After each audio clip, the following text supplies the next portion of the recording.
weekend as we start NFL Primetime with Chris Berman and two very famous Buccaneers. Steve Young, who won rings when he got out of here, and Booger McFarland, who won rings when he was sitting with the defense, and it was a defensive day. Look, the overall is Tom Brady's first Super Bowl was 0-1. This one was in 2020. That would be 2 complete decades. And it took him to get out of New England to finally have a laugher. Boomer, with 7 championships, you talk about the greatest athletes of all time. Who are we going to say? Jordan, Woods, Ali, name them. They're all guys that were five guys on a team, individual sports. This is football. It's 50 guys, 32 teams. The odds of doing this are astronomical.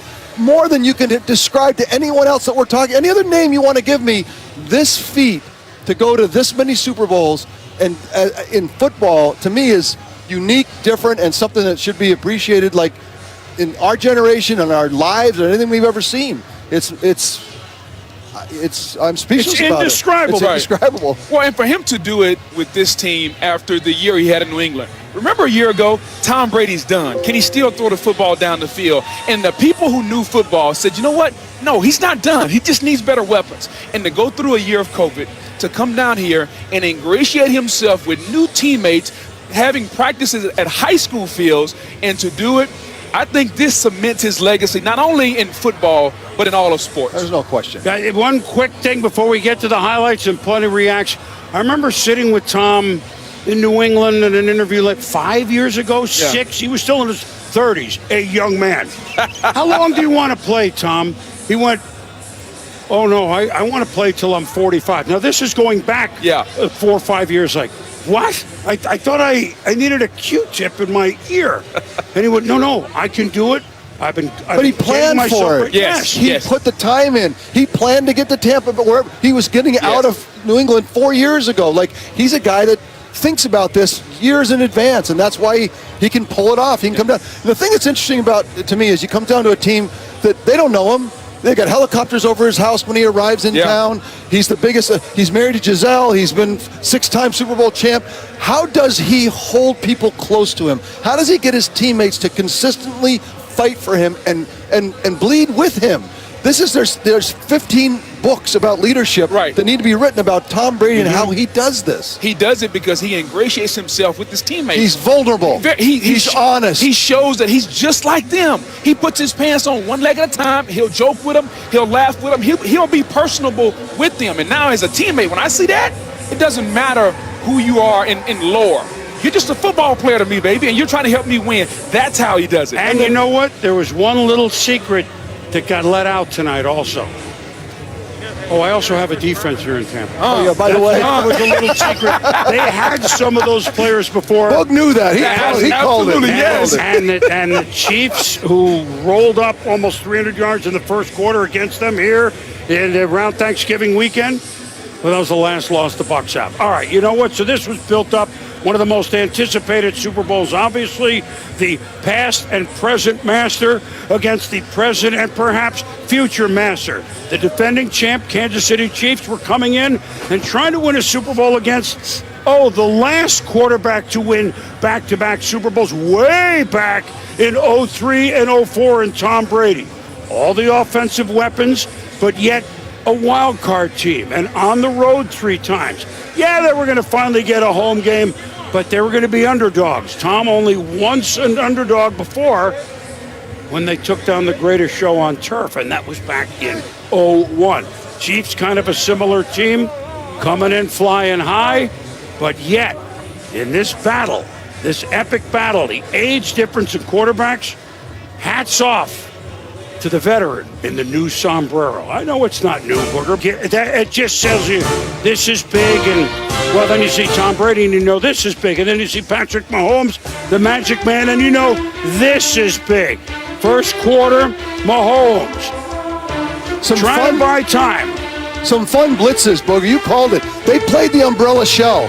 They had all eyes on all the receivers, but they brought a couple of neat blitzes behind that zone shell. And off the helmet of Tyreek, I mean, he was a non-factor. Chiefs get a field goal, they lead 3-0. Wait a minute, Brady. I'm going to bring Gronk down here with me. Look at Gronk! And it says, It's a Super Bowl spike. Great play call there. The RPO, Dan Sorensen lost Gronkowski. Tremendous play call by Byron Leftwich, the first of many throughout the night. And they break the Montana to Rice postseason record, etc. Now it's 7-3. They had the Joe Haig, the tricky buck, Steve. You know what? It gets punched out. I feel bad for him because you know everyone's going to say he dropped it, but he didn't drop it. He didn't really get it. It was great defense. Yeah, it was a good play. 3rd and goal from the Ronald Jones with Vita Vea looking at starring as the bridge, and the Chiefs hold. Now, could they hold on 4th down? And this is going to turn the game. They did not score, and the Chiefs take over out by their defensive stand. One of the few mistakes the Bucs make. That should have been Leonard Fournette instead of Ronald Jones. Maybe Leonard Fournette, the more powerful back, scores. It's 7-3, but they only got 1 first down. They got a bad punt. Boy, the punter struggled. And then Fournette's hands into the hand of Tyrann Mathieu. So here come the Chiefs. But wait, Charvarius Ward. Not in the Super Bowl, boys. Not in the Super Bowl. Well, so they keep the ball. And then Chiefs hold again and force Ryan Suckup to kick a 40-yard field goal. But wait a minute. Offsides, lined up offsides. It was 4th and 4.5. This is when I felt like the Chiefs were distracted. Yes, this is the Chiefs in the preseason mode. And do not line up offsides. And so another gift, and hello, it's Gronk to the back of the end zone. Touchdown, 14-3. Long developing route. Great job by the offensive line. Tom Brady had all kinds of time. I see you, Tom. Talk your talk, baby. Well, that was him, and the Honey Badger got into it a little bit. And now, with 55 seconds left in the half, all of a sudden the Chiefs, who got a field goal, they called timeouts. And Tom picked up a first down. And Steve, then to Gronk, and here they go. To me, this is the ball game. And this is, to me, this self-inflicted to call these timeouts to give Tom a chance to go up 21-6 when he was willing. You could see they wanted to go in 14-6.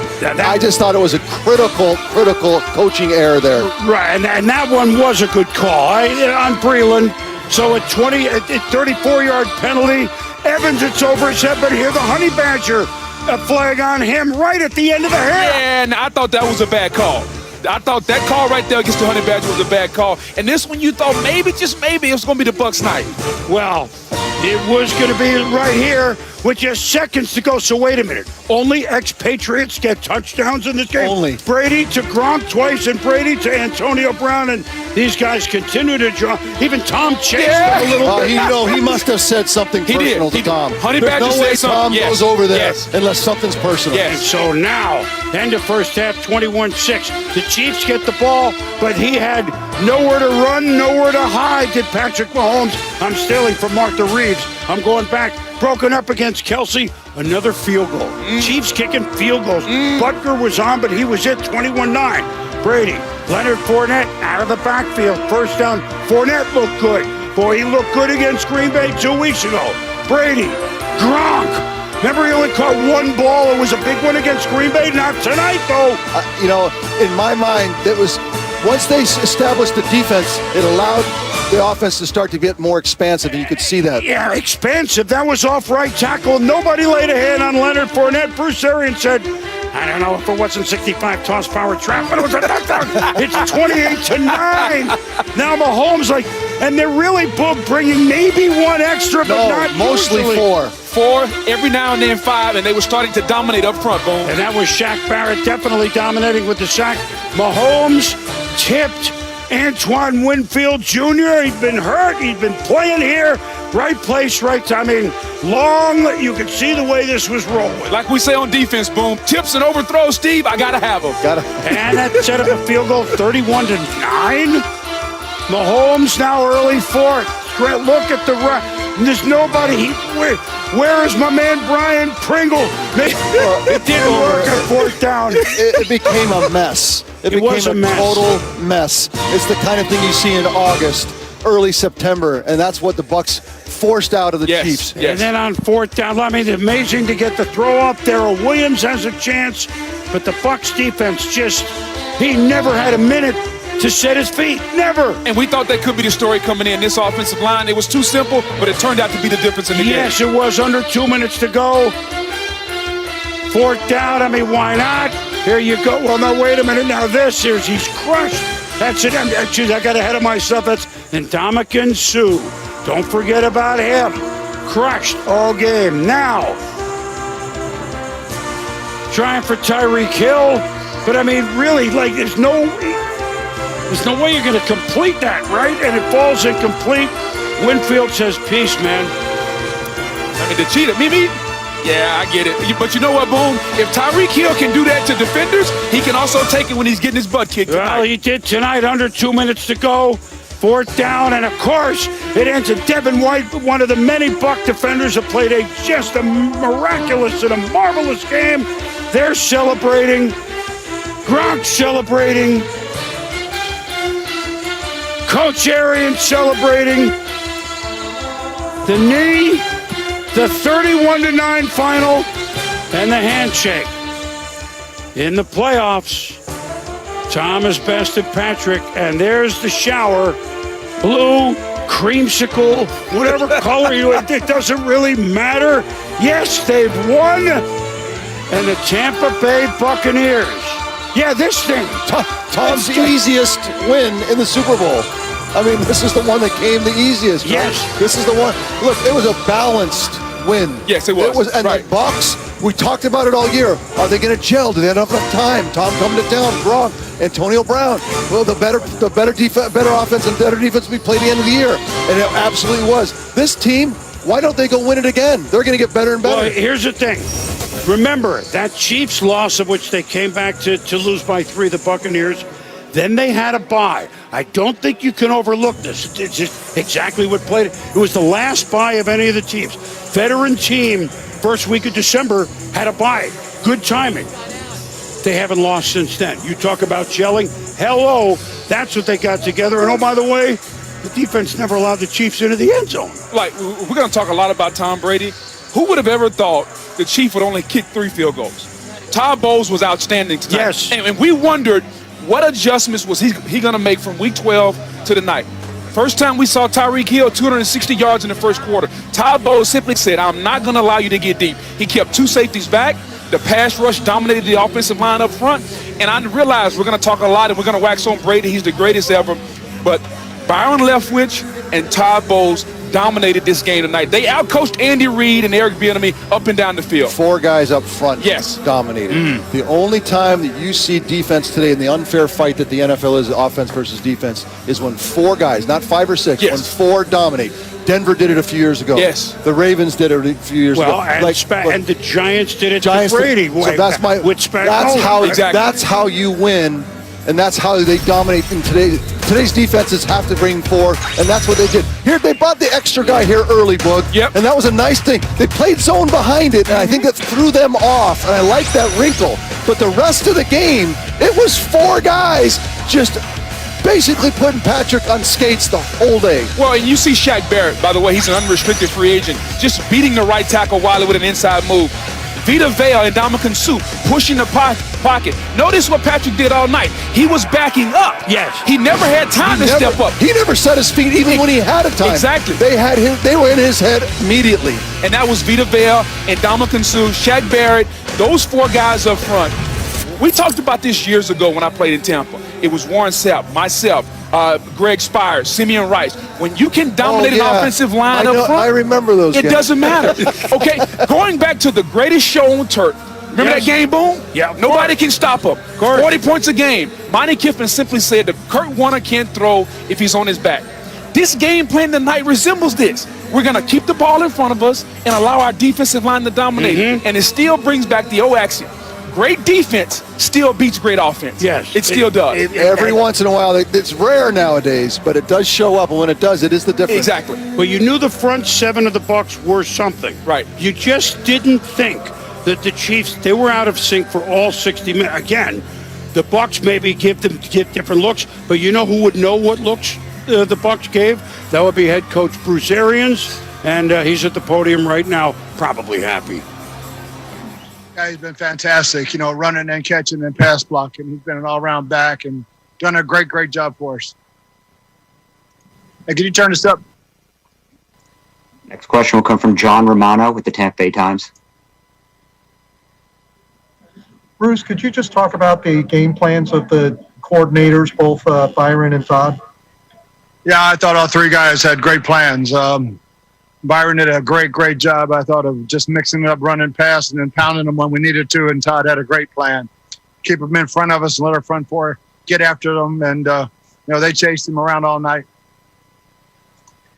Next, we'll go to Scott Reynolds with Pewter Report. Bruce, what can you say about Tom Brady's performance, especially with that touchdown right before halftime once again, giving you guys a healthy lead at the half? Yeah, that was a huge drive, that 2-minute drive with a minute and something. Want to start out a little conservative, make sure we got a play in, and we got the long pass interference. Done a great throw with Antonio, and he just played outstanding the whole ball game. He protected the football. We had great protection, and he found a couple guys like Antonio and Gronk. Both their touchdowns were more improv plays, and just did a great job. Great line, great tight ends. Everybody just did a hell of a job. Team effort. Next, we'll go to Jenna Lane with ESPN. Hey, Coach, congratulations, first of all. Oh, chance, baby. Congratulations, Coach. Thank you. A few of your major contributors on offense were all guys that were brought in on one-year deals. Antonio Brown, Rob Gronkowski, Leonard Fournette. How big is it going to be, or should I say, how big was it to have them here tonight, but also how big is it going to be for you guys to get them back next year? And when do you guys start on the process of doing that? Yeah, I think you got to give Jason Light a ton of credit for this football team. He put a great roster together, picking up those guys and still staying cap friendly. And, we've got a very limited time to get into free agency, and we'll try to keep our guys, that's for sure. Next, we'll go to Greg Allman. Bruce Arians. Older than all. Yeah, Tom Brady, he's 43. He's young. Did we look at the Bruce Arians? 68 years young, the oldest coach to win a Super Bowl, older than Bill, older than Tom Coughlin, older than all of them. So congratulations to him and the staff of Bowles and Leftwich and Clyde Christensen, who's been around a long time. We could go on and on and on. But you heard Bruce talk about in one of the questions, and we'll cement it here and then take a quick time out. So end of half, the Chiefs got the ball with about 6 minutes. About under 2, they were close, but only got a field goal. But then Tampa scored a touchdown. Chiefs get kickoff, get a field goal. Tampa gets touchdown. I said for years, every time I kick a field goal, I knew I was getting closer to losing, and that's exactly what happened tonight. And, Bruce is one of the more aggressive coaches that we see in our league, and he coaches his way. No risky, no biscuit. Everybody kills him for that, but he did it his way. Like, that's the thing about this Super Bowl victory tonight. Bruce didn't change for anyone. Correct. Byron Leftwich, you're my offensive coordinator. You call the plays. Oh, by the way, an African-American. Todd Bowles, you're the defensive coordinator. You call the plays in African-American. Hey, Keith Armstrong, you're my special teams coach. You call it. One of the more diverse coaching staffs in football. He allowed his coaches to coach, and they put together one hell of a game plan tonight. So it might not be changing, but ego did not win the day when it usually would with Tom Brady coming to town with all that. Exactly. That's just so disruptive. Tom and Bruce Arians worked it out early, and they held it together. Yes. And they never look, they had tough times this season. Yeah. Tough moments, but they never cracked. They communicated with each other. They stood by each other. They remained vulnerable to each other. I really believe that when you talk about leadership and how Bruce dealt with it and how Tom dealt with this was really the remarkable. That's a Super Bowl kind of effort by both of them. Absolutely. And we point at end of half. He's not going to change. Touchdown. End of half. Green Bay. Touchdown. Yeah. That was that game, as it turned out. Well, we have plenty more coming up here on Super Bowl prime time. Antonio Brown, all sorts of bucks.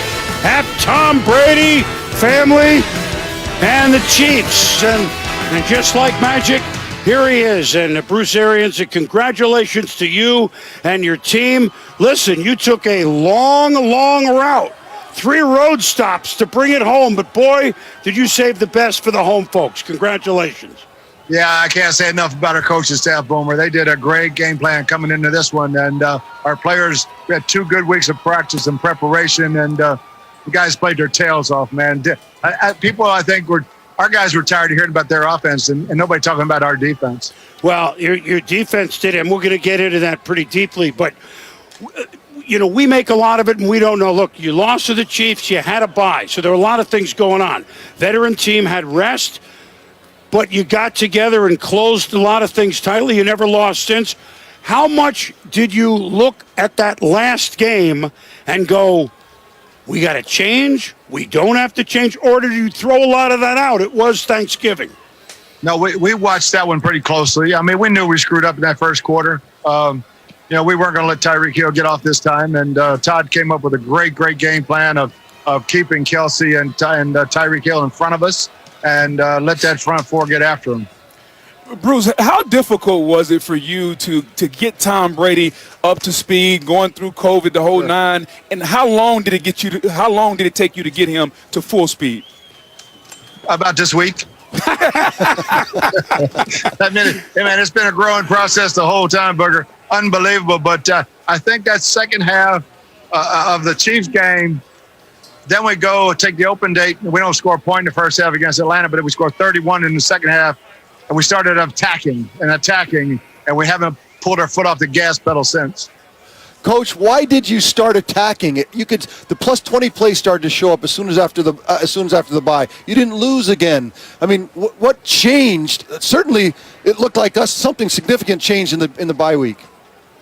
Yeah, I think getting Tom very, very comfortable with taking shots and not thinking about it. Don't worry about it.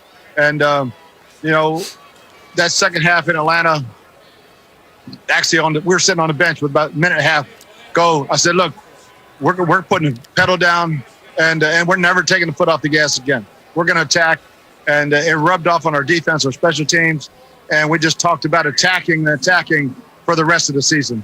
Beautiful. Bruce, look, you've coached against Tom Brady all these years.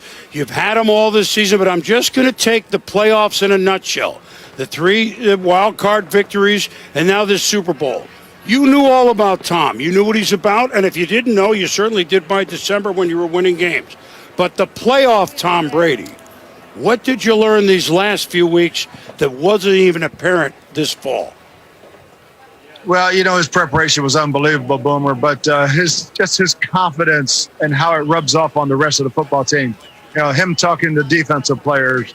He'll might see something on tape, and he'll give a heads up to a defensive player, and his leadership is off the charts. And but again, he protects the football so well in big games. And we had very, very few turnovers. A couple of long ones in Green Bay, but they were just punts.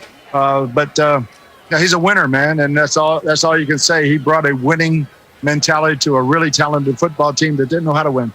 Well, good things come to those who wait, Bruce. 68 years young, and Tampa is the city of champions. Go celebrate with your football family, your family, and what a performance. Congratulations, and thanks for joining us. Thank you, guys. Thanks, Really appreciate it. Congratulations. Yeah, congrats, Coach. Very nice Thank of Coach. Thank you. Very nice of Coach to take this time to join us on PrimeTime, especially a different sort of deal. Now, wild card teams to win the Super Bowl, okay? So we know that the Bucs played 3 road games, and they won the Super Bowl. The Pack in 2010, they had 3 road games. The Giants, 27, they had 3 road games. The Steelers in 2005, 3 road games. Baltimore won the Super Bowl in this stadium. The Ravens, they had 1 home game. Denver had a home game and then 1 as a wild card. Oakland had 1 home game and 1 as a wild card.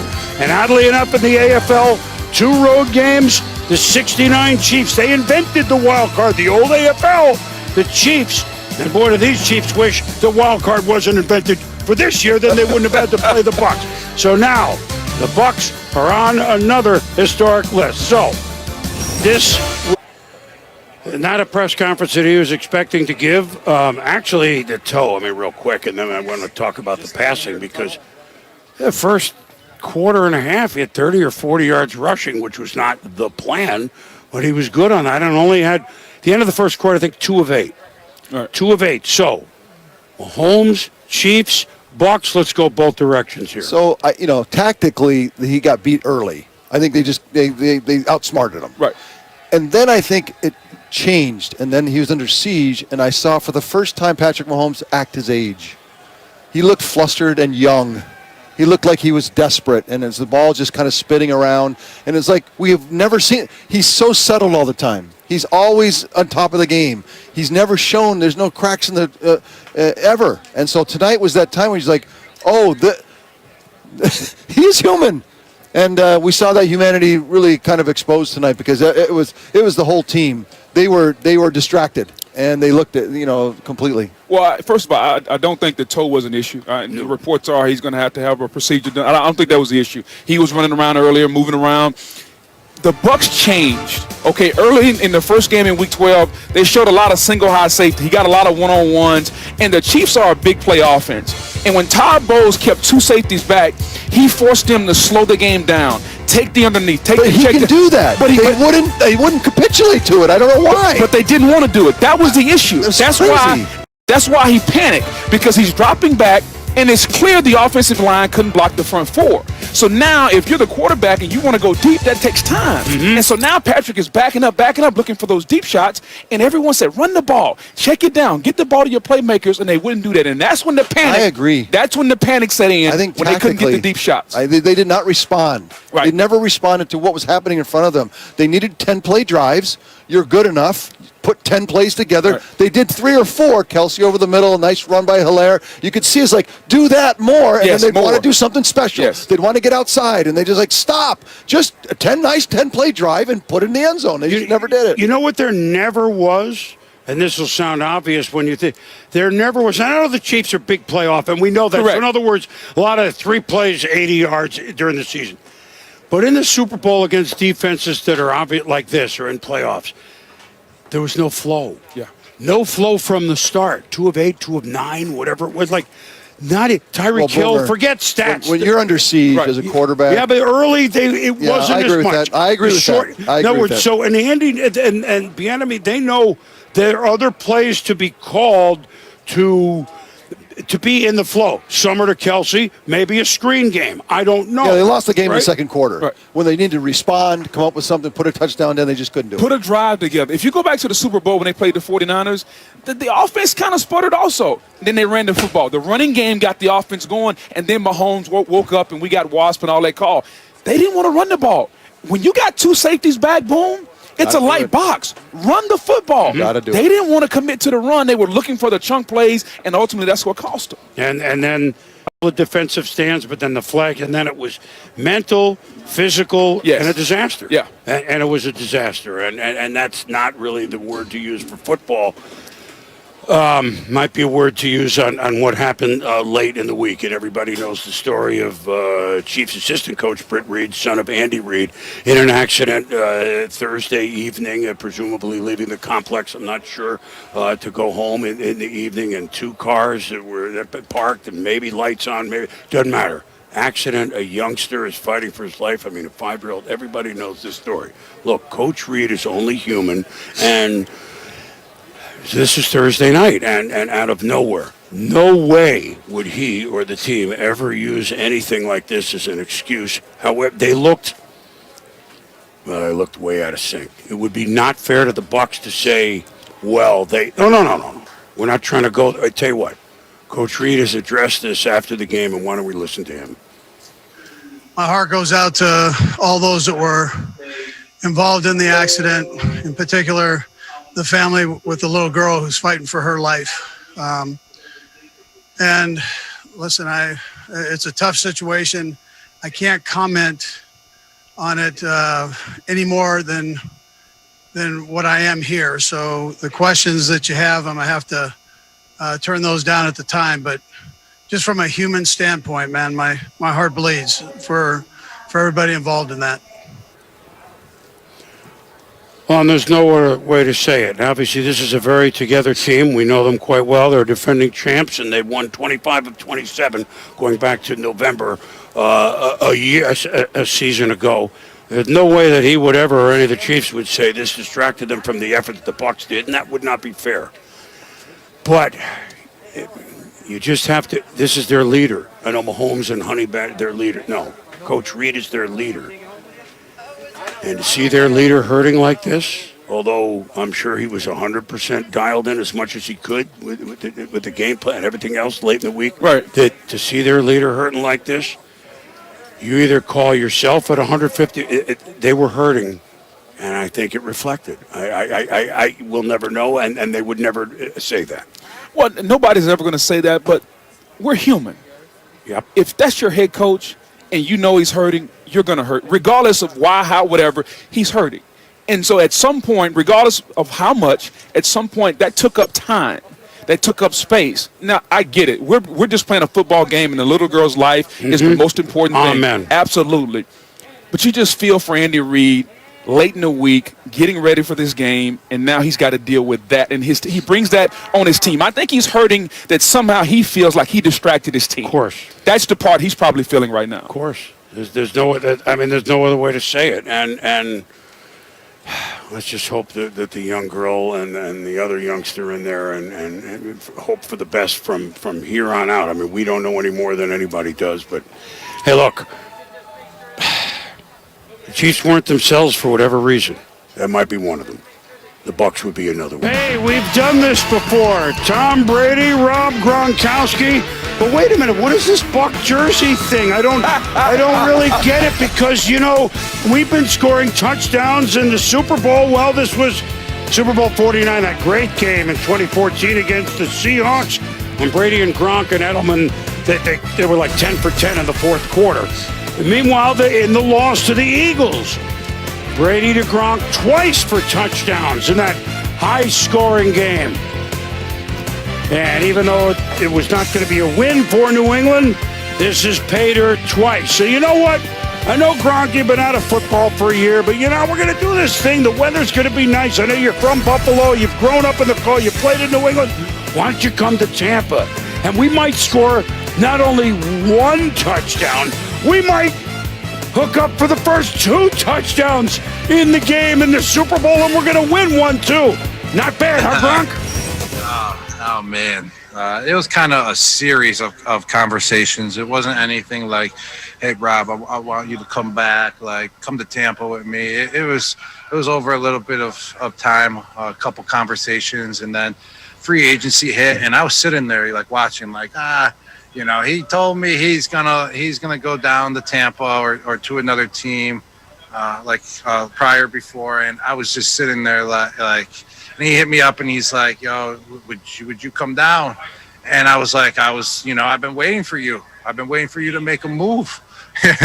And it's just been over a series of just talks, and it's just an unbelievable story. And there's a lot, more conversations that went down, but, we're just going to keep them between us. But just overall, just coming down to Tampa Bay, just coming into this organization, the Buccaneers organization, they were an organization ready to win. The players here were ready to win, and just to come in and be a small part, big part of it, and play my role was just amazing. And just to come here and just have a situation like this with so many great players and be Super Bowl 55 champs, it's just unreal. It's surreal, man. Next question is Joshua Allen at Bucks Report. Go ahead, Joshua. Hey, Gronk, congratulations, my man. How much of your contributions tonight were schemed up, or how much was it just a product of what they were giving you? You never know with this offense, who's going to get the ball, who's going to make the plays, because we got so much talent on our team too. And that's what made this team so special. We have so many superstars on our team, but no one's head was ever too big during this year. Never on the defense side, never on the offensive side. And whoever got the ball, got the ball. We were all happy for each other. We knew that we were all going to have to play together and work together in order to win the game. And that's what we did. That's what we did all year long. And that's what was so great about being with this team, is that there was no one that was selfish on this team. Just overall in the whole organization, there's no one that was selfish here. And, it just happened to be me this time, to be me making the plays, to have, the touchdown passes thrown to me. And just overall, you just never knew who it was going to be, because we have so much talent. We just did a great job spreading the ball around and, just play together as a team to win it all. That's what you got to do. Lovable. As much I love hearing Rob Gronkowski, the sage. Who would have thought Gronk is the sage? By the way, We mentioned it in the highlights. 14 postseason touchdowns between Brady and Gronk, passing Joe Montana and Jerry Rice, Brett Favre and Freeman and everybody else like you wouldn't necessarily. So look, there's Gronk. Look, Tom Brady, and does he get a general manager share too? I'm just wondering. Think about it this way: we need to give a shout out to the Bucks who were here. Yes. This is their home, right? This is our house. Gronk says they were ready to win. Yeah. They took in this all-star cast. Yeah. They took in Antonio Brown. They took them all in. Tom Brady, Gronk. And you know what Gronk said? We were selfless. Yeah. We didn't have an ego. Those guys, the Bucks that were here, were a huge part of making that work. The leaders, yeah. Evans, Godwin, Fournette, not Fournette, but on the defensive side of the ball, those guys did as much as anybody to make this work. Bruce Arians, the whole coaching staff. To me, the Bucks that were here, we need to honor what they did and what they were able to take in this year. Well, and you think about what the general manager, Jason Light, did. Let's go back a year ago. Jameis Winston was here, 5,000 yards, and Bruce Arians says, if I can win 7 games with him, okay, and he's throwing 30 picks, hey, I can find somebody else to win 7 games with. And he said, I can't do that. I have to find and go get another quarterback. And they went out and they got Tom Brady. And Tom Brady says, you know what? I need a running back that can block and catch the football. Leonard Fournette's available. Let's get Fournette. What about AB? What about Gronk? Brady wants people around him that he can trust. Okay? It's not necessarily about you being the greatest athlete. Can I trust you and can I count on you? He developed a bond with Gronk over the years. He developed a bond with AB, playoff Leonard Fournette. And the people in the organization, the Glazer family, I play for them. Great family. They want to win. They will do anything for these players to win. And for Jason Light and Bruce Arians, they're linked at the hip. And for them to build another winner, we were on the mountaintop in 2002 and went down. And for them to come back and build another winner is just outstanding. You have to give your hats off to Jason Light. He's the orchestrator of this team. Tom Brady convinced those guys to come in here. The trust, just an outstanding job of putting together a team. And look, and they had for a while, what's the matter? 7-5. It takes time. You don't just put the ingredients. Actually, that was more typical than this. The 7-5, the struggles that's what 12 padded practices that they got ready to go play. This is that was the best case scenario. This is super best case scenario. This is usually the second year together, right? Not the first year. You know what with Gronk? So he came in, you could see he could still block even though it was a year out of football. Against the Packers, he caught like one, right? But it was a 50-yarder. It was a key moment in the game, in the championship game. And this time it was he can still run. It was his turn. He can still run. Oh, and he can still bowl. He does not look like a guy that's slowing down. Look, if you wonder where Tom Brady is, we're waiting. It's been an amazing year. Amazing year. We got off to a good start, 7-2, and then had a little rough stretch where we kind of found our identity and played a lot better football down last December, January. And just really proud of all the guys, proud of all the coaches, the effort we put in. We knew we were playing a great football team tonight, and we got the job done. So you want to get this far, you got to get the job done, and we did it. We'll go over to Mike Jones with USA Today. Tom, when it was saying late night, you will send them texts and try to help them believe that you guys could win. Why was that important, and what were some of the messages that you were sending to your guys? I think everybody, believed we could win. So that, I think through the last, really all year we believed in ourselves. Our coaches believed in us. We believed in ourselves. And again, we were going up against a great team tonight, and just happy we got the job done.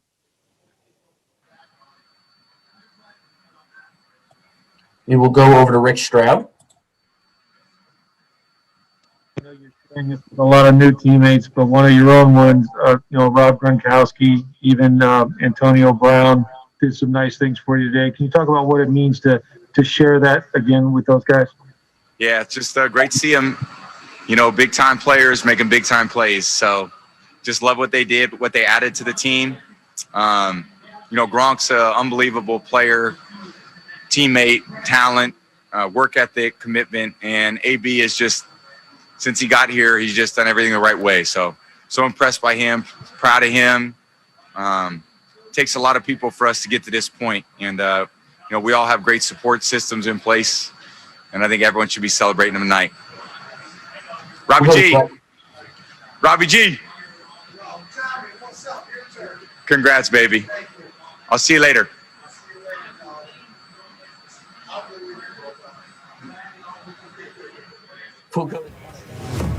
I mean, it's a movie star smile. It's a 7-time Super Bowl champion smile, and there's Joe and Terry with 4, and we thought that would be a mountain. No, you got to, Boomer. 4 was like insurmountable. It was done. It was like Dan Marino, 63,000 yards.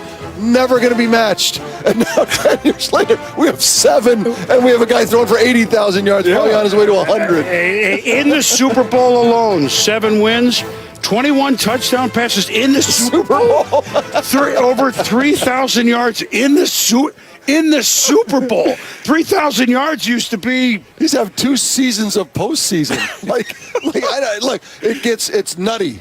It's nutty. And I said it at the opening. This is football. 50 guys. You don't just show up and like basketball. LeBron and another guy can go and win championships. Golf, you can get. You can go take care of it yourself. Football, no. It takes a lot of people, and that's what Tom Brady does. He brings everybody with him. Everybody, yeah. And like Gronk said, tonight was my turn. Another game, it might not be my turn. We're going to put a bow on this 31-9 emphatic Tampa Bay Buccaneer win in their home park. If you said, which home team would play